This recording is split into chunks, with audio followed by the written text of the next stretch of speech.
Now we go from sex to parenting. All of the things. Actually, okay, for before we get into it, because this does like go into it, but we are going to the book she's going to talk about right now. We are going to do a book club of it. If you are interested in reading it, we've heard from so many people it's a good book, has great ratings. Come join us. Just message us, comment us wherever you're seeing this, and join the book club. We'll be starting it. I'm thinking maybe we start it next week. So what is today? I think if as long as we give like the group enough time to like purchase the book and have like a good Monday. starting point, I feel like we could do that. Yeah. I have the book. I haven't even bought it yet, so I'm gonna give myself time, and then we'll figure out a good day to start it. I'm thinking possibly Monday, guys.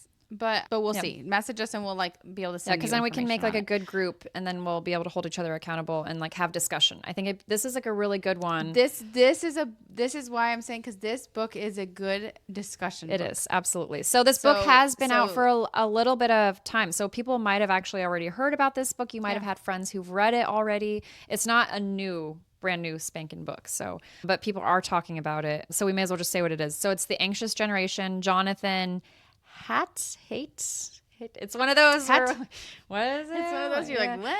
But so it's definitely being talked about right now. It's a pretty common book. It has won awards. Like so, it's it's not just like a super opinion fluff type of book, but it's got a lot of good It's also not like political, meaning like left or right. He's just speaking from the stance of like kids in today's society, a psychologist's generation. Just how does a kid's brain work, and that's it. So it's really great, and I think it's going to be a fantastic one if we can get a group of moms together to read this book, and then throughout we can chat about it. So I think a book club would be great.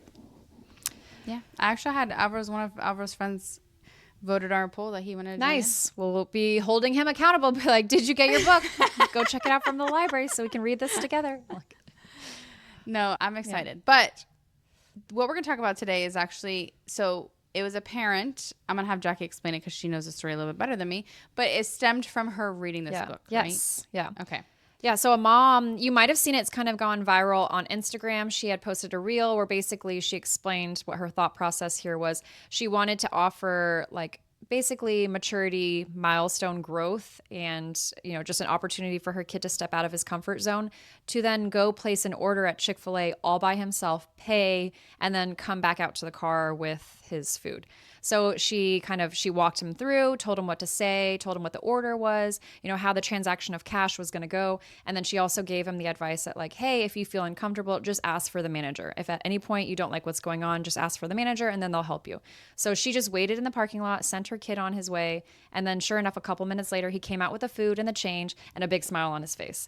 So I just was like, this is so beautiful. Like, this is what we used to do as kids. So I was like, Heather, I have to know, would you send your kid into Chick-fil-A to order food on their own? Okay. Absolutely. Now the world would be blasphemy. I actually have wanted to do things like this. And I'm not going to lie, I did let society hold me back. Yep. Because I was like, knowing my luck, they're going to be like, dude, where's this kid's mom? Yeah. Like, is he lost? Then they're gonna have manager involved. Like, where's your mom? Like, I just didn't want that for the first time. But like, at the end of the day, like, I really need to start doing it, especially with Rylan. I feel like maybe he's at an age now where people won't say anything. Because he's older and he's taller too, so people will recognize that he's an older kid. He's not like a 5-year-old walking into the store where it's like, this kid's clearly lost. Help him. Yeah, but even like, I feel like if you're a kid, like, for example, if I send even Callie, 7 years old, or say Jax, 9. If I send him into like Publix, like, go get me a gallon of milk. Like, I'm not going to just do it and have him like looking through the store and like, I don't know where it is. I would probably have him go with me like a time before and be like, this is where the milk is. This is how you pay. And then so when he goes in, he can feel, I feel like if you see a kid on a mission and like doing all the right things, maybe you don't bat an eye as much as like a lost person like looking for the milk. Yeah. No, and that's definitely a thing because she talks about that as well. She had tried this before with her son. She sent him into a grocery store while she was kind of like, I think in the car with like a younger sibling, and she sent him in to go get milk, like just the one basic item, and they turned around and sent him back out. So it is, I think, like he also is younger. Like if you look at the video, he's not not a big kid where you're automatically going to assume like, oh, he's confident and fine. Like his mom sent him in here. So it was like one of those where it's like a little squeaky noised kid is like, hey, my mommy. And then it's like, no, go back to Definitely your 7. car. I don't know if I would send Callie into a grocery store. Or like maybe if Callie wanted to order like at Chick-fil-A, I would be like, okay, like I would let her. But I also don't know if I would like make her, I guess.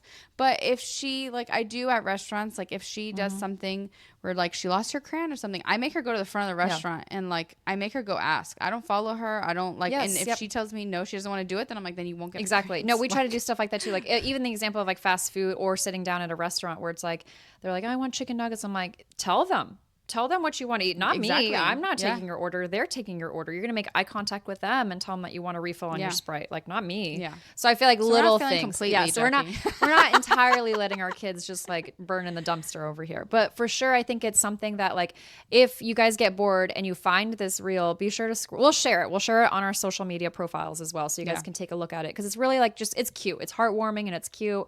But the comments. Catch us on our reels in a week or two. When we send our own kids. Sending our kids in. We'll let you guys know it's a social experiment. We can all do it together.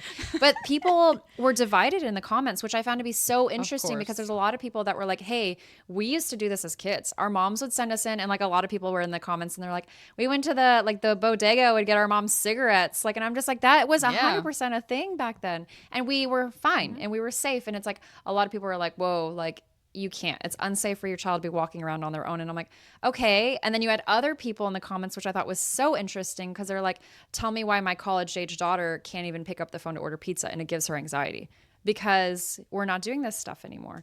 So I was like, ooh, I was like, I don't want my kid to be that person where they like don't even know how to schedule a dentist appointment because they're afraid to pick up the phone. I was like, nuh-uh. I was like, we're going to Chick-fil-A tomorrow. No. You guys are going to order your own food. Like, you know what's funny is though, like, so I think I've talked about like very early on in the podcast, but I have like a very controversial take. I don't think it's that controversial because I feel like it's like very accurate, but people think it's controversial. I don't think today is more unsafe than it was. Oh yeah, we have talked about this. That's a good point. Yeah.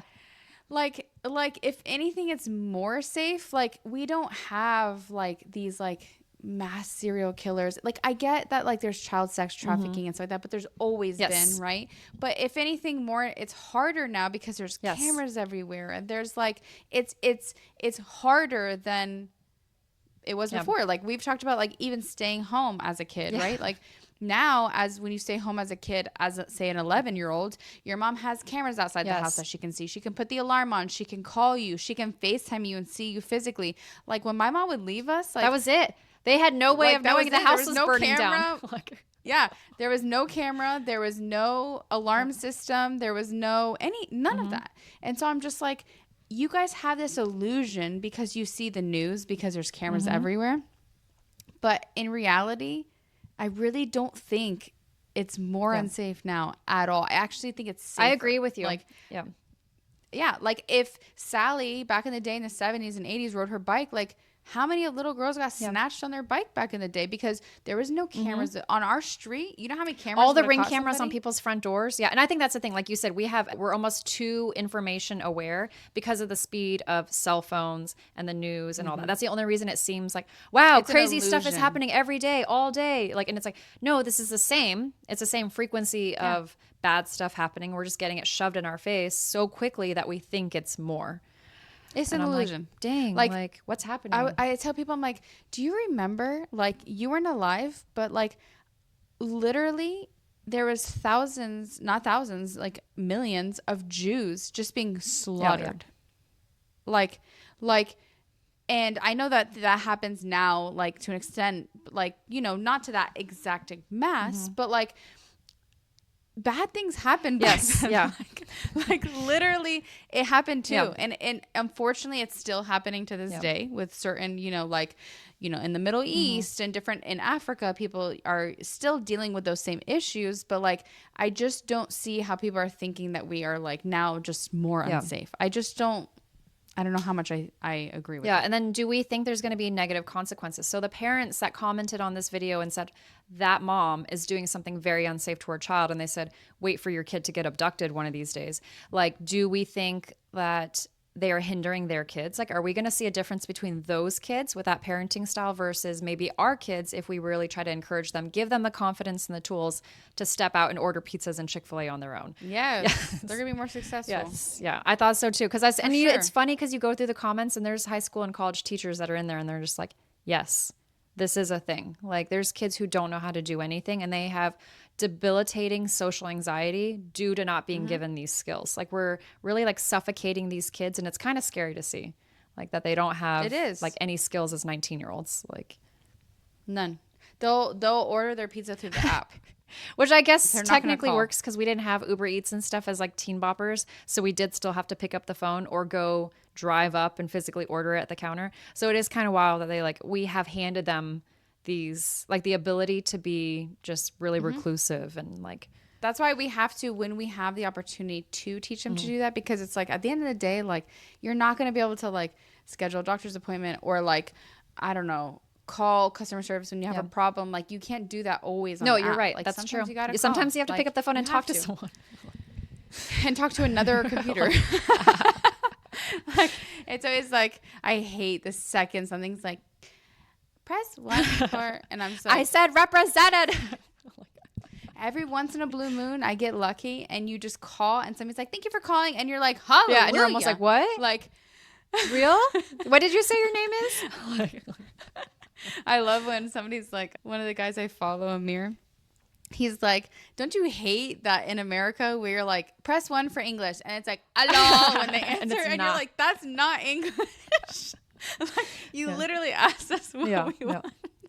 Love it. And it's funny because I think I don't know if we're the only ones that do it, but like somebody was like, you don't go to like India and then you like get you ask for like customer and service us. and then somebody American it's us answering. Like, he's like, we really need to get away from that because like a lot of times, how many times have you called somewhere like that you can tell, even though they're speaking English, there's a language barrier. Like they don't understand what you're telling them. We've dealt with that a lot. Just even like health insurance, cruising. I know Royal Caribbean, certain lines, like when you connect through, it is overseas. Yeah. And I'm just like, oh, dang. Yes. Like maybe this is there's like. always a little bit of a difference. Like there's enough language barrier that like something could be done wrong. Yes. Where they don't quite, like if you're trying to explain something really like elaborate, like they could miss it.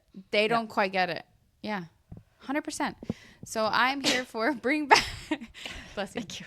Bring back our like American speaking representative. No, it's wild because I actually used to work at Verizon Wireless customer service. So it's funny because I'm like thinking like that call center was in the US. So I'm like, how all these people called us and I didn't even think like they could have just had an office overseas and they probably could have paid them less and all the things like. Yeah, but their customer service isn't I know. as And I'm like, wow, the amount of like troubleshooting that I did. How would I have explained that if like English was my second language? Like there would have been probably discrepancies or like something wouldn't have been taken care of properly. So how interesting. 100%. Yeah, we need to, my thing is, okay, so I really want to really like now I've always wanted to kind of implement this, but it would scare me, not scare me, but I would just be like, oh my gosh, like somebody's going to reach out to them and be like, why are you in this store? Why are you doing this by yourself? But I really want to like like it reminded me like, okay, Heather, you need to really like take the time to like try to really teach them and like create more opportunities for them to do this. But does it stop us? So do you remember, I can't remember when it was. I want to say maybe last year. Do you remember when the Georgia mom was like arrested because she let her 10-year-old son like go to the store? Why does this sound so familiar? It sounds familiar, but go ahead and refresh my memory. So this 10-year-old, I guess wherever they live, like on the side of the road, he can walk to like a store. Nice. Okay. Like it's not far. So fully independent. And he walked to the store, like he was on the grass or whatever, walked to the store and got something. And the police came to arrest her for endangerment. I do remember this. Okay. Yep. Wild.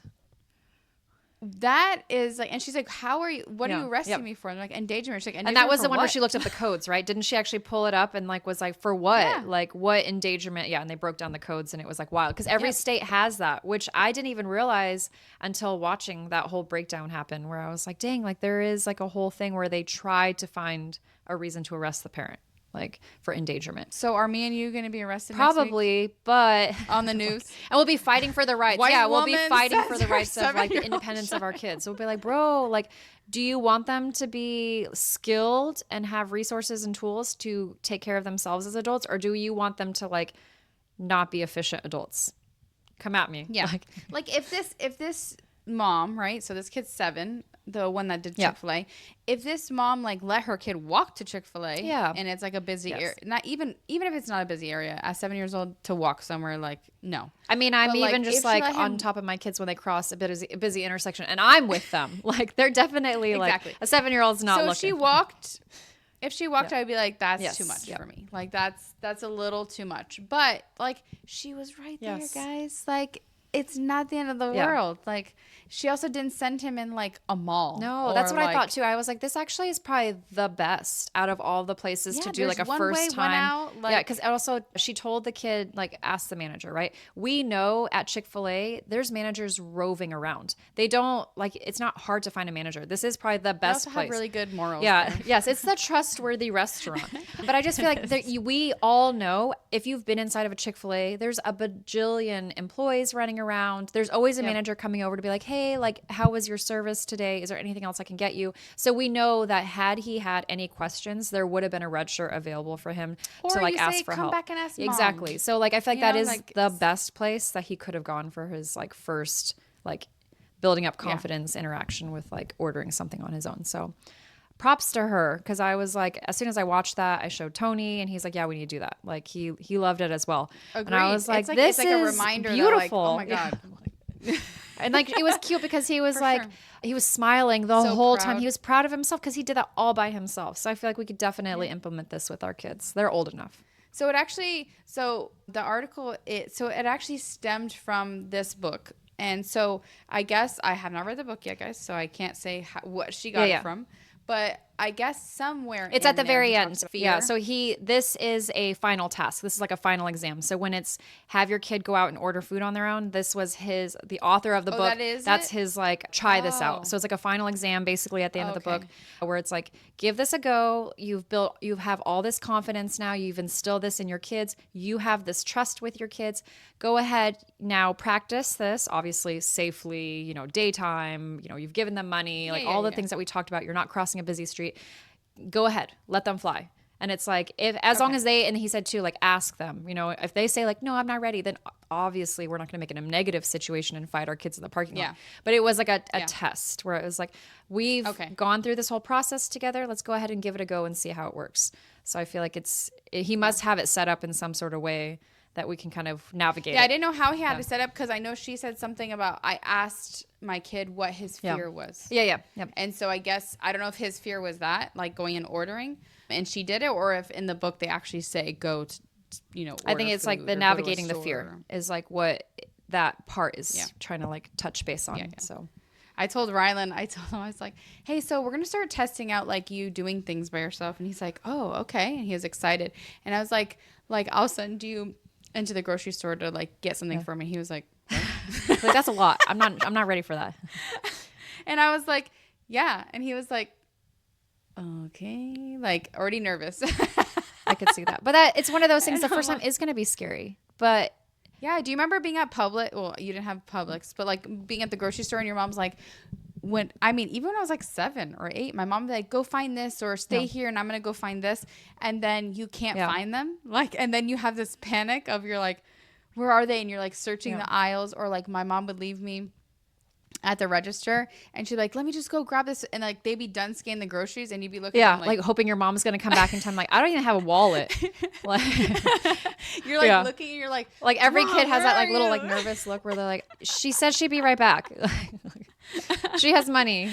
So like, even we like, we got over it, but like even us, we had our nervous when we did that kind of stuff, and that's normal. But like, that's what the growth is like feeling that anxiousness, or feeling that like, being, what's the word I'm looking for?